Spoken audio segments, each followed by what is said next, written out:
Hey man, I made a video yesterday.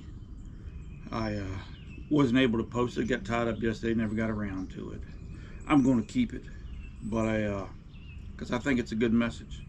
But I screwed up making that video. Down towards the end, I started talking about a lady that Fort Lee was named after. Charity Adams was her name. She was a major in the book I was reading last fall, and but she actually ended her career in the service as a lieutenant colonel, and she was actually one of the highest ranking female officers in the service at that time, back during the Second World War.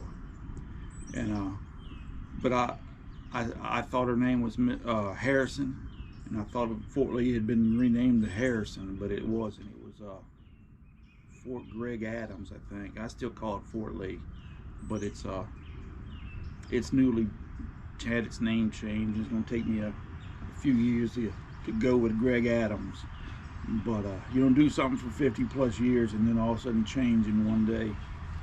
But I just wanted to apologize, and I didn't mean to mislead. It was just a mistake on my part. I misremembered, so I wanted to put this out there first. And I appreciate you watching, and I hope you get a little something out of it. Enjoy it. Hello, welcome back to Steve's Corner. Rocking chairs and cowboy movies. Real quick before I start this, I wanted to get this as my background, but it darkened my face, and I couldn't have that. Can y'all see this crepe myrtle tree, how pretty it's come up? It's got a great shape to it. It's a spring bloomer. We got a light pink one at the house, but it don't bloom till the fall. It sure is a pretty tree there.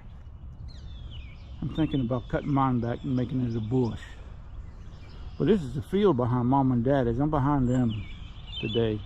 We used to play softball out there, play the frisbee, fly kites. When I was a kid, it was all just an open field over yonder. Then after I moved away, the guy that lived in the house way back yonder started growing bamboo, and they took over that whole field. And eventually somebody got it cut down. It ain't come back yet. And that's just the trees that had grown up in that middle of that daggone bamboo field, that bamboo grove. But I'm over here. Got some weights my boy had at the house when he was little. I brought them over here to Mama's so I can use them. I try to get on 2 or 3 times a week. Most time it's just one, but you got a little jump rope in that rocking chair right there. You want to humble yourself, Doc. You try to jump rope.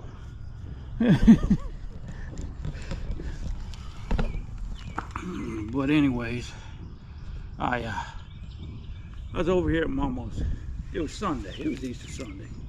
I always try to get over on Sunday afternoon. If I don't do anything, I try to get over here and visit her on Sunday afternoon. Something I've been doing for years. When Dad was alive, I'd come over every Sunday. They got to just give them something used to it, you know. But the thing is, what got me thinking yesterday when I was over here, me and Mama sat down and watched a cowboy movie. Sunday afternoon after church, she gets home. I try to stop by. And a lot of times that's what we do. Because I love them old cowboy movies. And she likes Gunsmoke. I don't really particularly care for Gunsmoke, but I'll watch it if that's what she's got on.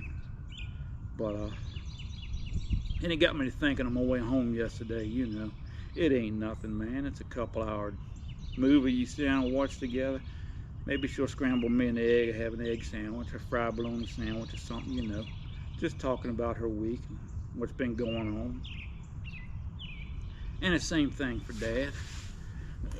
When he was alive, I don't know if y'all could see or not, but right there on the other side of that piece of privacy fence, at one time they had a swimming pool over here, so they had a privacy fence up.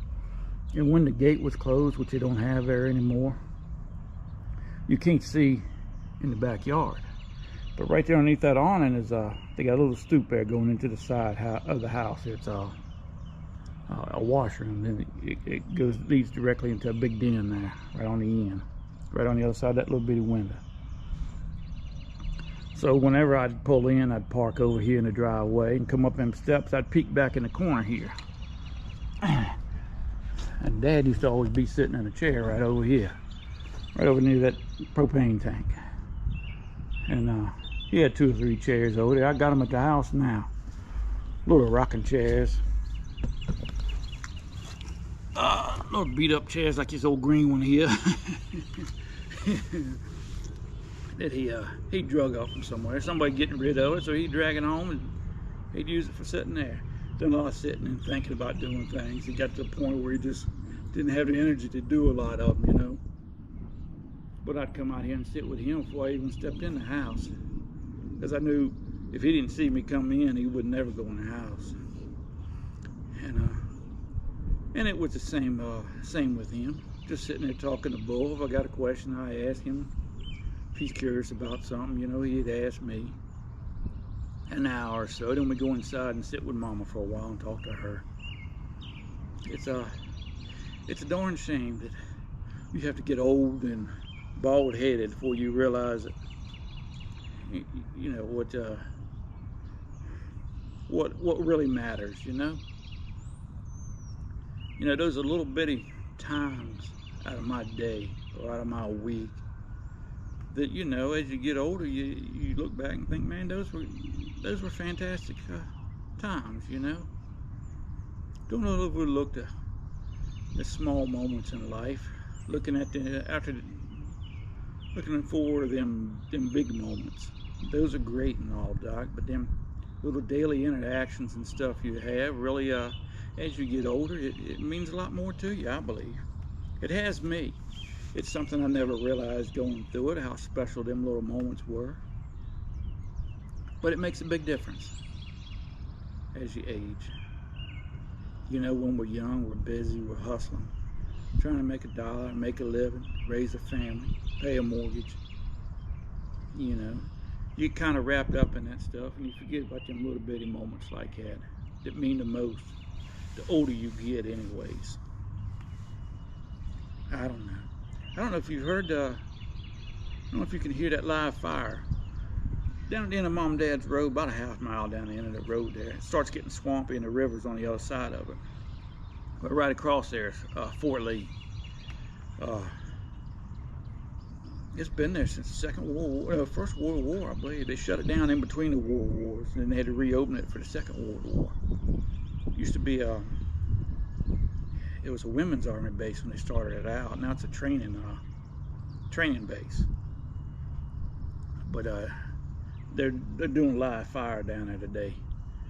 They're firing off them howitzers and stuff. Every once in a while you'll hear a big boom, or they'll be firing machine guns or something down yonder. So, that base is named after last year they renamed it Fort Harrison, I believe. I believe it's 2 names. But I know one of them is Harrison. It's named after I believe it was a lady major back during the Second World War.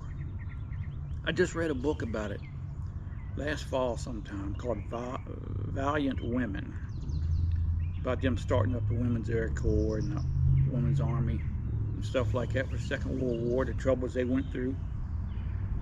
And she was a major I believe she was a major in the Women's Army.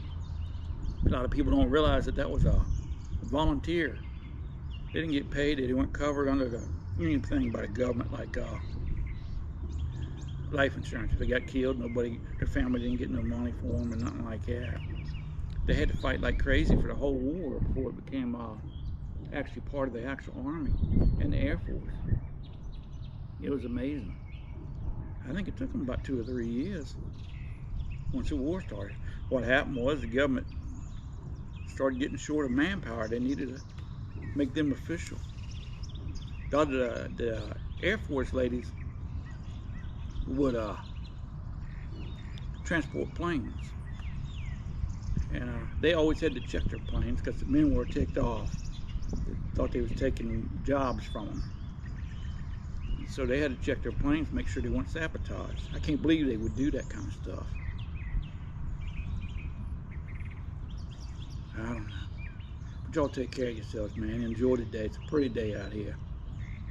I'm gonna go in, sit with Mama for a little bit, and then I got some junk I got to tackle at the house. Y'all take care. We'll talk to y'all later.